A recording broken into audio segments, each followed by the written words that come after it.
Halo semua, saya Yeri dan hari ini saya ingin share sesuatu. Banyak orang tidak menyadari dia kehilangan Tuhan di dalam Tuhan. Banyak orang justru kehilangan Tuhan bukan pas di bawah, justru pas di atas. Ketika dia di bawah, dia punya daya tahan yang kuat. Tapi banyak orang justru kehilangan Tuhan di atas. Saya sebut kehilangan Tuhan di rumah Tuhan. Hati-hati kehilangan Tuhan dalam berkat Tuhan. Hati-hati kehilangan Tuhan justru dalam mujizat Tuhan. Nah, itu sebabnya sangat penting untuk kita menyadari bahwa waktu kita ikut Tuhan, kita itu tidak sibuk hanya minta sesuatu.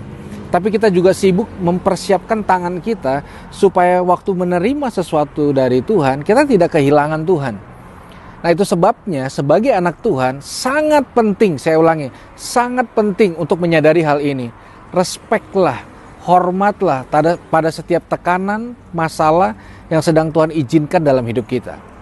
Bagaimana kita menghormati masalah, bagaimana kita respect sama tekanan, itu menentukan apa yang akan kita alami di kemudian hari. Kalau saya memberikan sebuah pilihan, mana yang kita pilih? Masalah kita selesai atau pundak rohani kita makin kuat? Kalau banyak dari kita memilih pundak rohani makin kuat, itu sebabnya kadang-kadang Tuhan tidak izinkan masalah selesai, Tuhan izinkan masalah terus ada, bukan untuk menjatuhkan kita, tapi untuk membuat pundak rohani kita makin kuat. Saya kasih contoh. Dalam 1 Korintus 10:13 dikatakan pencobaan yang kamu alami adalah pencobaan biasa. Apapun yang terjadi, mau saat ini dunia sedang mengalami goncangan karena virus corona, firman selalu berkata pencobaan yang kamu alami adalah biasa. Menurut saya itu kontra logika. Tapi saya percaya firman Tuhan tidak pernah salah. Nah, kenapa firman Tuhan selalu berkata biasa, sedangkan yang terjadi dalam kehidupan kita kebanyakan luar biasa? Karena ini, perhatikan baik-baik. Kita bilang luar biasa, sedangkan firman bilang biasa, karena kita belum biasa. Saya ulangi. Kenapa kita bilang luar biasa? Firman bilang biasa. Karena kita belum biasa. Contoh, mungkin saat ini, saat saya berbicara, Indonesia sedang benar-benar pusing dan sedang benar-benar bergumul satu sama lain karena masalah virus corona. Tapi coba tanya saudara-saudara kita yang di China, terutama di Wuhan.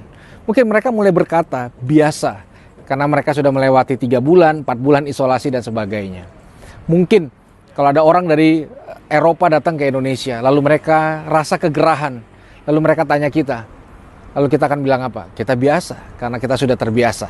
Sama dengan kebalikannya, kalau kita ke Eropa, kita akan rasa dingin yang luar biasa. Tapi kalau kita tanya mereka akan bilang apa?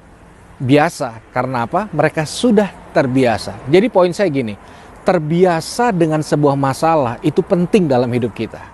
Terbiasa dalam sebuah tekanan itu sangat penting dalam hidup kita. Untuk membuat apa? Hidup kita ini bisa sinkron dengan janji-janji Tuhan. Jangan lupa, ada satu ayat lagi. Jangan pernah khawatir akan hari esok. Itu ayat yang selalu menggembirakan dan menyejukkan hati, betul? Jangan khawatir akan hari esok. Hari esok punya kesusahan sendiri. Kesusahan sehari, cukuplah untuk sehari.